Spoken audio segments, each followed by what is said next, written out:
read that title correctly, and you saw that beautiful thumbnail that my man Jordan made, the Dolphins are their own worst enemy. And you might be asking yourself, Doug, where the crap is this coming from? Well, we're going to get into that.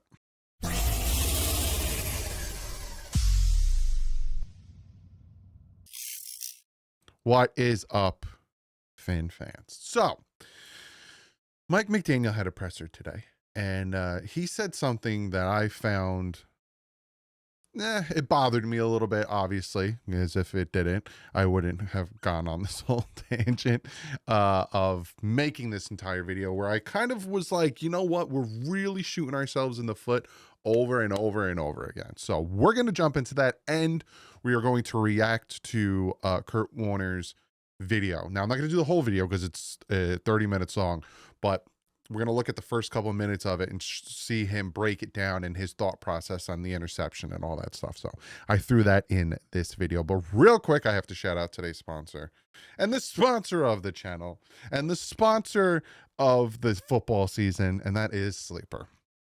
I love Sleeper. Now, I'll tell you what my picks are, because I obviously every Wednesday do the Pick'em League on here, and I make my picks using my Sleeper app. Go check it out. Click the link in the description. Get 100% up to $100 using the promo code DouglieDoW. I didn't do too great. 11-5. I didn't do bad, but I didn't do great. I have the Ravens beating the Lions. That game's pretty much over. So I went 11-5. I didn't do too bad, but it's super fun. And like the whole interface is just so easy to use. Go check them out. Really, go check them out. So Michael McDaniel. Do I have a good clip of? I don't. He came out, right? So Jonah Silvanaya play. I think that's how again, I haven't said his last name in a while, so for me, it's repetitive. Jonah is comfortable on the left side. No thoughts to moving back to the right side where he played in college, among other positions, per Mike McDaniel. So Mike McDaniel says that Jonah is comfortable on the left. He's struggling. He is struggling. And again, I'm going to give him time. I banged the table for this pick, so I need him to pan out. But his entire college career, for the most part, played right guard, right? Where we don't have James Daniels. We're not going to have him for another week because it's 4 weeks on IR. We are getting Jason Sanders back, which is beautiful. So Mike McDaniel's like, I'm going to keep him at left guard. I'm not going to move him to right guard where he might feel more comfortable. I'm going to keep him at left guard where he's kind of struggling a little bit. And when he came out and said that, I was like, they're doing it again. And now I need to make a whole video on the fact that they're doing it again. And it's the fact that this team is their own worst enemy. And it's not just Mike McDaniel. Now, Mike McDaniel is his own worst enemy, and I have some of his things on this list. I went more recent because over the past 20-something years, 25 years, I could go over all the stuff that they did wrong and being their own worst enemy. Obviously, Drew Brees over Dante Culpepper and, all that stuff. But I was like, there's so many things in recent memory that I could talk about, kind of the struggles this season, the struggles last season, that it's them shooting themselves in the foot, right? First thing is the fact that that Jonah is more comfortable at right guard. You forced him to play at left guard because why? Now, James Daniels is a vet. He could play either or. Now, obviously, he played right guard with the Steelers. But if you have a rookie who's more comfortable in one spot, don't you want the best iteration of your offensive line? Why would you force him to play left guard? It's like to his dad tying his right arm behind his back and forcing him to play lefty quarterback. You never know how he would have been if he got to use his dominant, stronger arm and his right arm. Then there's also Ollie Gordon. How many times, against the Colts and then a little bit against the Patriots, were we clamoring? Why don't they put Ollie Gordon out there? Why aren't they playing Ollie Gordon? Why? And then they did it sparingly at the end of the Patriots game, sparingly. And you saw how tough he ran. Then against the Bills, the man was consistently getting positive yards.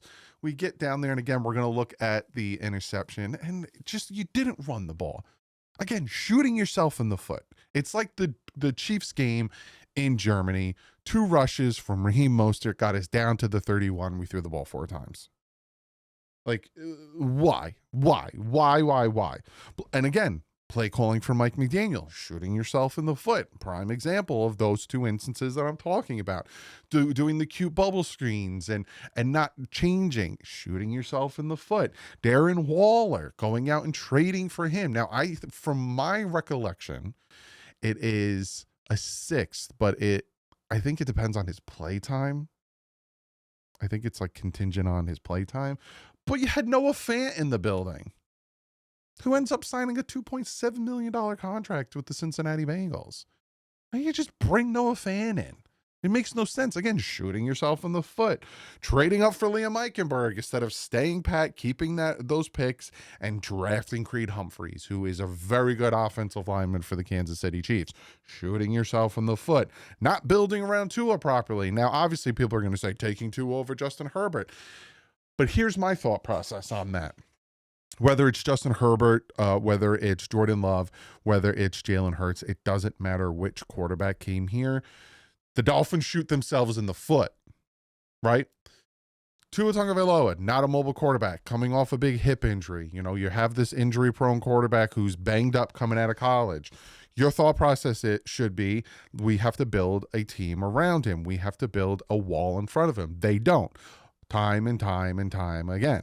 And then Mike McDaniel comes in, and we'll get to that because that's another instance of shooting yourself in the foot. Mike McDaniel comes in, and hey, we're going to bring this guy in to help Tua, to fix him, to make him better. And they still don't work on the offensive line. Let's get him fast weapons and pass rushers. And we'll just get the ball out quick. We don't need the offensive line.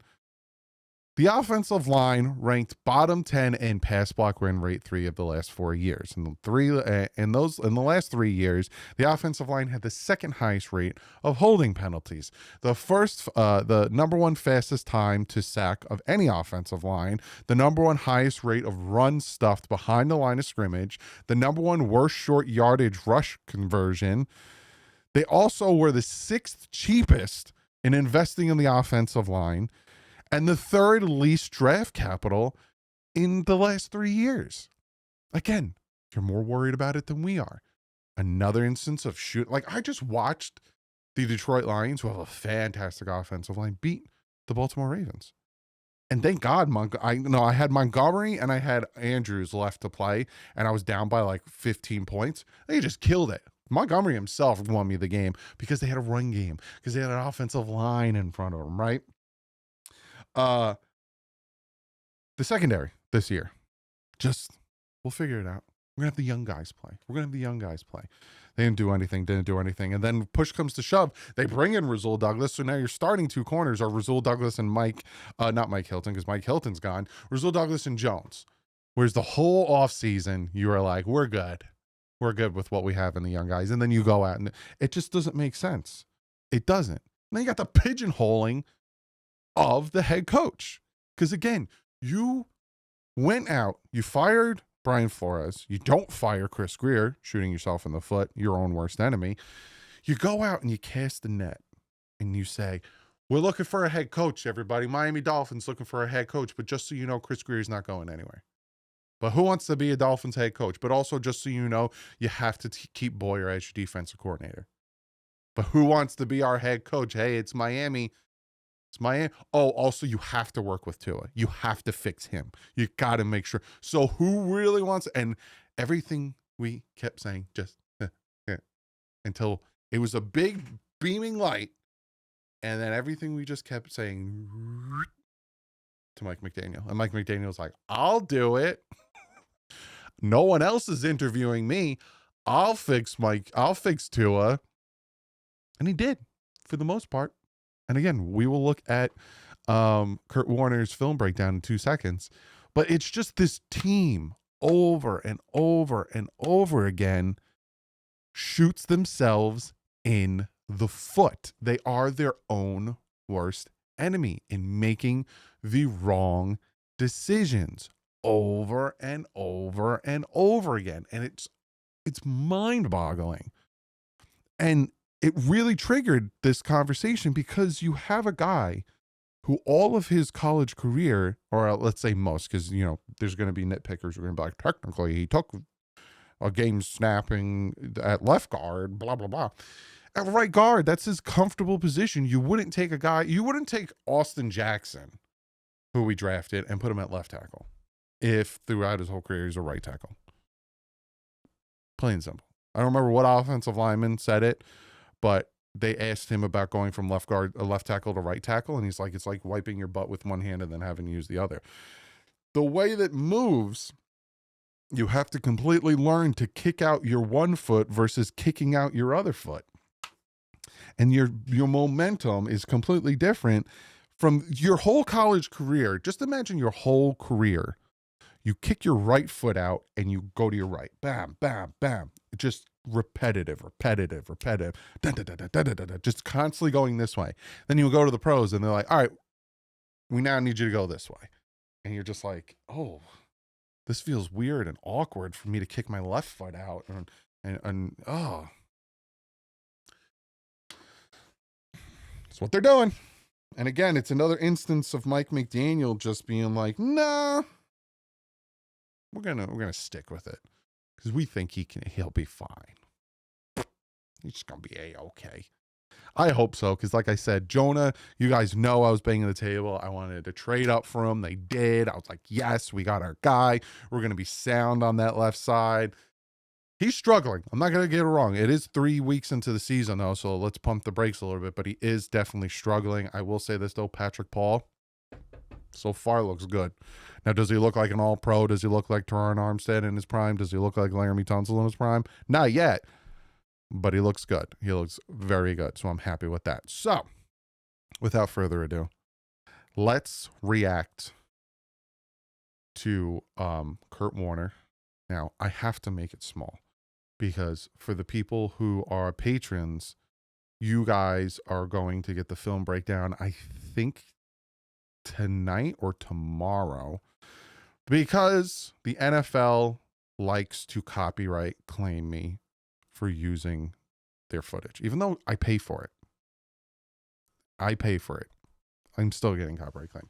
So I unfortunately have to put it in a small box because of copyright infringement and yada, yada, blah, blah, blah. So I do apologize. I think Laura in the comment section said it sucks because she can't afford the Patreon, and I am sorry for that. But again, if I do it any other way, I'm going to get copyright claimed. So it's over there on the Patreon. It'll be out, like I said, maybe tomorrow. So let's see what Kurt Warner had to say about this interception. I just feel like everything has to be within context when there are certain plays. And so just to yell at Tua and say this was a terrible interception. So, and again, I am not going to sit here and be like, yeah, guys, while you're yelling at Tua, it's a horrible interception. I was like, come on, like nail in the coffin. You can't be throwing that stupid yada, yada. I haven't watched this yet, so I'm interested to see what Kurt Warner has to say. I want you to understand the play. So here's what I'm going to do for you. I am going to coach you this play based on how I would coach it if I was coaching and installing this play. Okay, so the play we have is a play that I call popcorn. Okay, so it's a pop by this outside guy. It's a corner by the inside guy. It's a flat by number 3. Okay, so corner to this side, and this side is a play that I call under. It's an under to the outside with a dig over the top of it. See, again, okay? 1st and 10 from their 21. You are down by 7. There's like 3 minutes left in the game.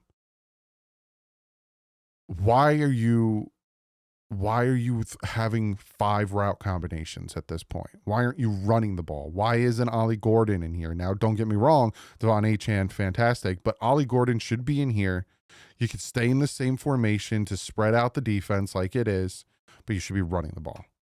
Worst case scenario, Ollie Gordon's probably going to get to about like the 16-yard line, and the clock's going to tick.